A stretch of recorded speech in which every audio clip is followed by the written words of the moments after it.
Guys welcome back to the YouTube channel the flying CMA. तो आज हम लोग पढ़ेंगे कि टैक्सेशन ऑफ गिफ्ट क्या होता है। ठीक है, तो सबसे पहला हम लोगों को जानना होगा कि इसका एप्लीकेबल कहाँ कहाँ होता है। ठीक है, ये कहाँ कहाँ एप्लीकेबल होता है।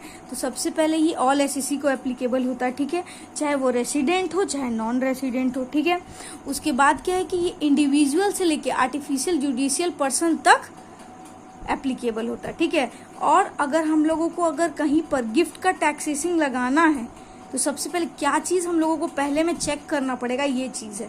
सबसे पहले वो कैपिटल एसेट होना चाहिए। ठीक है, और गिफ्ट जो रिलेटिव के हाथ नहीं मिलना चाहिए। अगर रिलेटिव के हाथ मिला है तो वो टैक्सेबल नहीं होता, लेकिन कोई सर्टेन पर्सन की तरफ से मिला है तो वो टैक्सेबल होता है।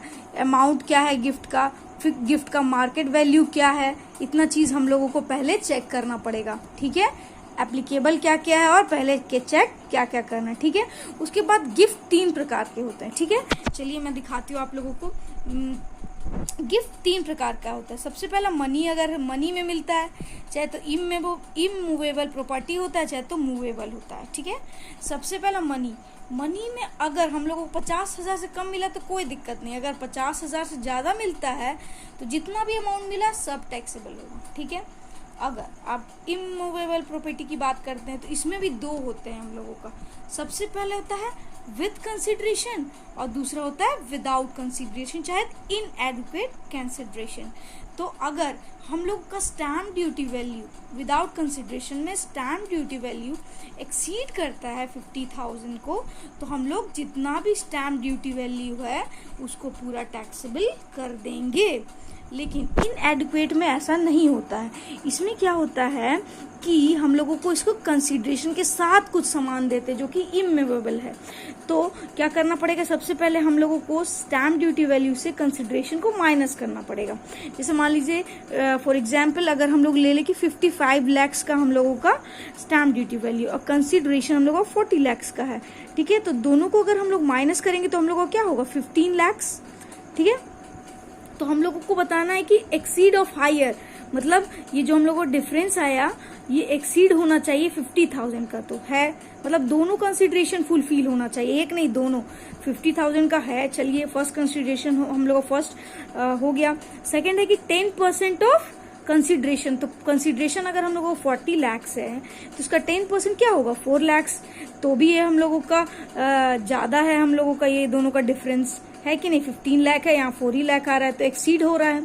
तो हम लोग ये दोनों का डिफरेंस लेंगे टैक्सेबल, पूरा the whole difference is taxable. समझ गए, 55 लाख से हम लोगों का एसडीवी, 40 लाख हम लोगों का कंसिडरेशन, दोनों को माइनस किए 15 लाख जो कि हम लोगों का एक्सीड होता है। ये दोनों का कैटेगरिया को ये फुलफिल करता है, तो ये हम लोगों का the whole amount is taxable. ठीक है, अब हम लोग चलते हैं मूवेबल प्रॉपर्टी में। मूवेबल प्रॉपर्टी में भी 2 होता है हम लोगों का, विदाउट कंसिडरेशन और विद कंसिडरेशन चाहे इनएडिक्वेट कंसिडरेशन। ठीक है, अगर विदाउट कंसिडरेशन में अगर हम ले तो फुल मार्केट वैल्यू अगर एक्सीड करता है 50,000 तो हम लोगों का होल अमाउंट जितना भी फुल मार्केट वैल्यू का है वो टैक्सेबल हो जाएगा। ठीक है, और अगर इनएडिक्वेट है, इनएडिक्वेट कंसिडरेशन है अगर हम लोगों का, तो सबसे पहले क्या करेंगे कि फेयर मार्केट वैल्यू से हम लोग कंसिडरेशन को माइनस करेंगे।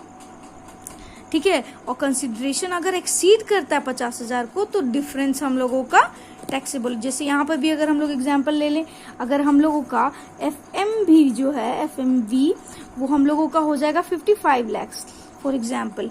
ठीक है, और कंसिडरेशन हम लोगों का हो जाएगा 40 लाख ले लीजिए। ठीक है, तो अगर हम लोगों को इसको माइनस करेंगे तो हम लोगों का 50 लाख होगा। 50 लाख आ गया, इसका मतलब ये एक्सीड कर रहा है 50,000 को, तो हम लोगों का ये जो 15 लाख है ये हम लोगों का होल डिफरेंस अमाउंट टैक्सेबल हो जाएगा। ये था हम लोगों का पूरा टैक्सेबिलिटी जो कि गिफ्ट में होता है। अगर आप लोगों को वीडियो पसंद आया हो तो please like, comment, share, subscribe my YouTube channel. Thank you.